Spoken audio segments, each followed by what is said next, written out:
This church is a blessing that we need to cherish, that we need to love, and that we then need to invest in and build relationships and grow and all those things. And so we've looked at all those things, and now today we're going to look at kind of another trait of it. And the other trait, the last trait that we look at in our I Am a Church Member book is I will lead my family to be healthy church members.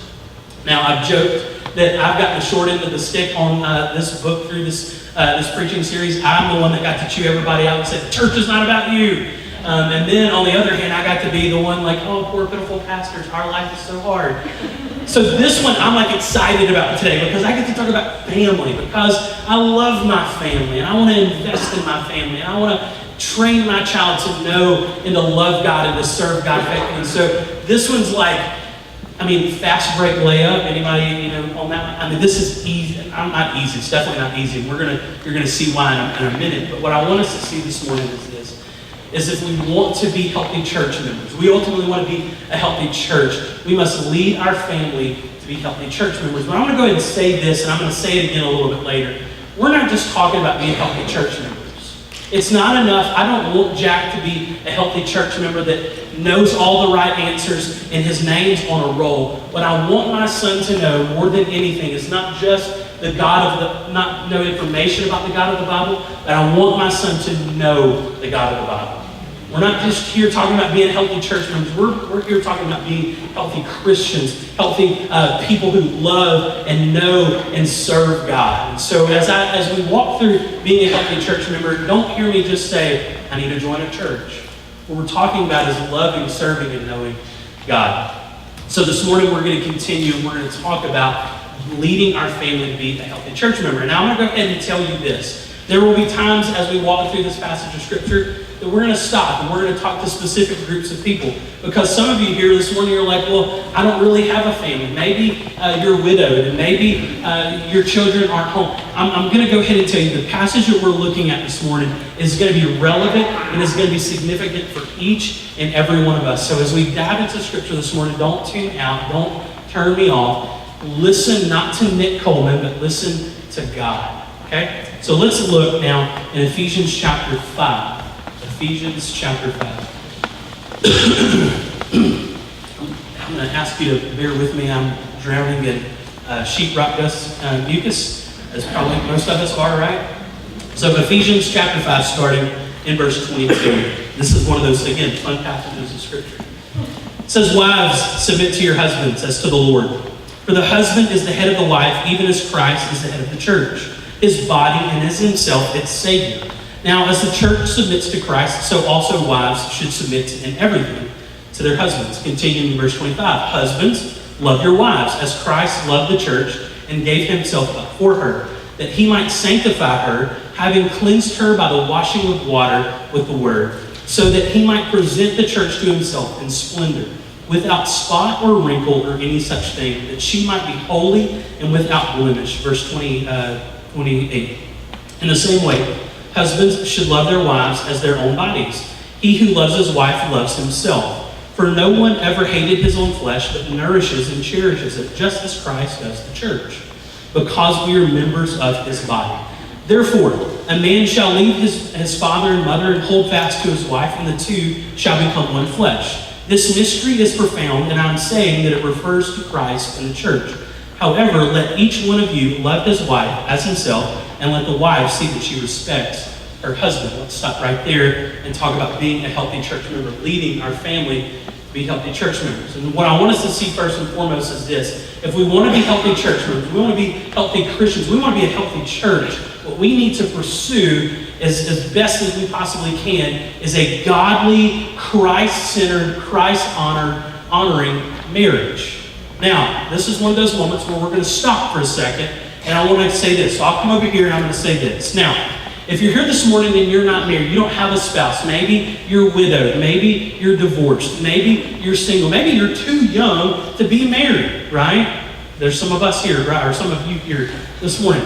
Don't hear me say that the only way you can be a healthy church member, the only way you can lead someone to be a healthy church member is to be married, to be in a marriage relationship.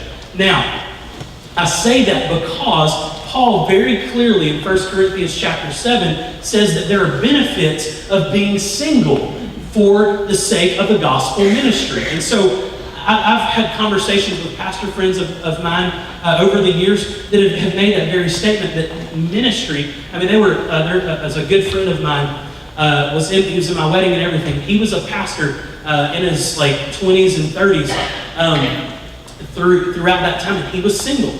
He had not yet met his wife, and he was able to faithfully serve his church. And he said life was much easier for him when he was single, because then he got married and then he had children. And so then there's the investments, and you're getting pulled away from here and you're getting pulled away from there. And so there are benefits of singleness. And so don't hear me say just because you don't have a spouse at home with you doesn't means that you can't be a healthy church member. No, what I'm saying is this, is that there are investments that you can make that I can't make, that other people who are married can't make. And your role is just as vital, if not even more vital, more important than my role is in leading the next generation to know, to serve God. So we're all tracking with that? We're all picking up on that? So don't hear me say all these things and say, well, that doesn't matter for me, and just walk out. Not physically, but mentally, just walk out, because there's significance to your role. You can still be a healthy church member. You can still lead others to be a healthy church member. Okay? Now, we've said that. Now let's get back into the passage and say this. If we want to honor Christ in our homes, if we're married, it takes work. Now, here's what we see. We dive back into the verse. It says in verse 22, wives, submit to your own husbands as to the Lord. Now, actually, it's kind of funny. Just last year, a year ago this Sunday, we looked at the same exact passage. Anybody remember that? You're like, no, I wasn't paying attention then. I'm not paying attention now. We did, and I have proof, because you can go to our website and you can look it up. And so last year we talked about what submission is and what submission is not. So I'm not going to park here for a long list, but I want to say this. Submission, women, husbands, is not this. It is not a life of service and slavery for women. It is not that a husband gets to bully and boss his wife around. It is not that a wife must submit to every whim of her husband. And it is not that a wife has no say in the decision making. Women are called to submit to the authority of men. And it's not so much just about submission. What really Paul is driving at, and what God is ultimately driving at, is this: is in God's good plan, God's good idea, what he did was he set men up as the spiritual authority in the home. And so I'm not going to sit here and browbeat women. I want to browbeat men and say this: men, it's our job, it's our responsibility, not just to lead in the home, but to lead in the church.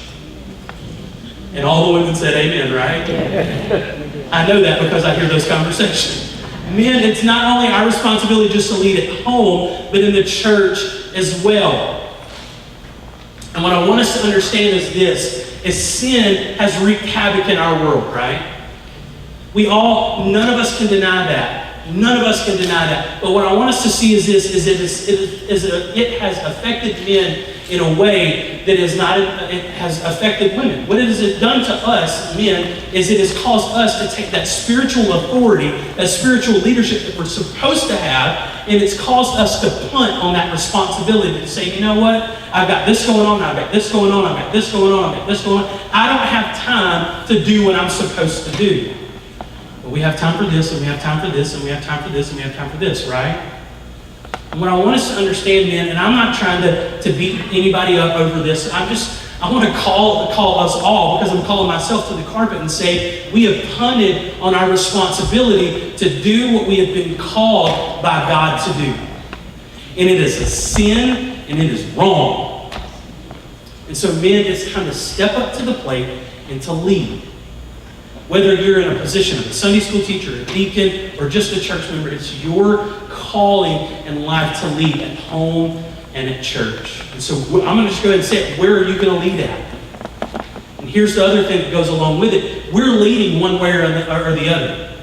We're leading one way or the other. Where are we leading? Where are we leading our family? Where are we leading our church? And so we see very clearly here that we're called to lead. But how? How do we do it? How do we do it? I'm glad you asked, because we see it very clearly, and we see very clearly in Scripture where it starts. It starts with us husbands loving our wives. That's pretty easy, right?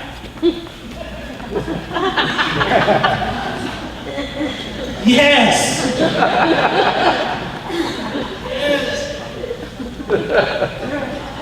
I love my wife. We just only argue. I'll be honest, and this is, I'm not trying, we really only started arguing, and we don't have, by far, do not have the perfect marriage, but we really only started arguing since the flood happened, and we're like redoing our house. And that's what we fight at. Well, this has got to happen, and this is going to happen, right? But men, we're called to love our wives. How do we do it? Paul lines it out here. He gives us a model of how to love our wives. And no, it's not easy. But it's what we're called to do. Are we going to step up to the plate and do it? I've got a kid in our student ministry, and I'll say this, and some of you know what I'm talking about. If you want him to do something, you'll say, oh, he can't do that. He can't do it. I know he can't do it. And then he's like, oh, I'll do it. The other day he was in my office, and I go, he said something about carrying cases of water. He was like, I carry like 5 of them. I was like, you can't even carry 4. And he was like, I can too. Y'all know what I'm talking about? You're trying to sell him out. I can too. I was like, go carry 4 of them and put them in my truck. I'm smart, right? And so I go home, I think it was Wednesday. I go home Wednesday evening and I look in the bed of my truck. There's 4 cases of water. And I know he carried them all out there at the same time because one of them was busted. Water bottles all in the bed of my truck. So men, that's the way we're wired. Tell me I can't do something and I'm going to do it. Tell me I can't fix this. Tell me and I'm going to do it. I'm going to figure it out. And so men, let's step up to the plate. How are we supposed to love our wives?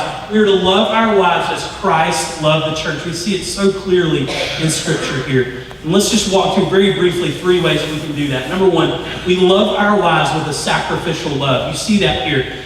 Verse 25, husbands, love your wives as Christ loved the church. And what did Christ do for the church? He says it in verse 25. He gave himself up for the church. We know that. We know Scripture. Hopefully, we know it well enough to know that Jesus Christ laid his life down for the church. He laid it all on the line. He spilt his blood. And husbands, what we're called to do is we are called to love our wives like Christ has loved the church. We're called to spill our blood.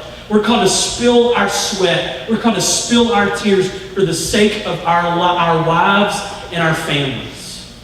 And are we doing that?